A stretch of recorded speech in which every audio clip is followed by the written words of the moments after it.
कहते हैं कि राजा भगीरथ की कठिन तपस्या के प्रभाव से गंगा स्वर्ग से पृथ्वी पर पहुंची थी और मान्यता है कि गंगा में स्नान करने से पाप धुल जाते हैं और इसलिए गंगा को पतित पावनी भी कहा जाता है।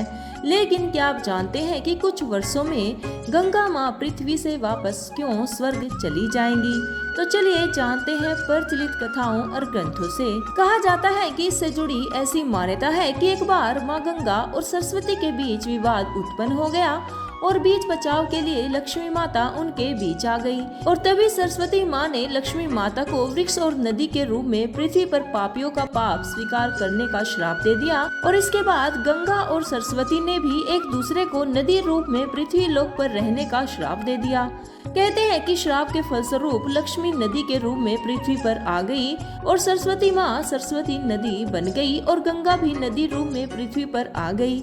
इस घटना के बाद नारद जी ने जब भगवान विष्णु से पूछा कि तीनों देवियां नदी रूप में पृथ्वी पर कब तक रहेंगी, तो इसके उत्तर में भगवान विष्णु ने नारद से कहा कि जब कलयुग के 5000 वर्ष पूरे हो जाएंगे तब तीनों देवियां वापस अपने स्थान लौट आएंगी।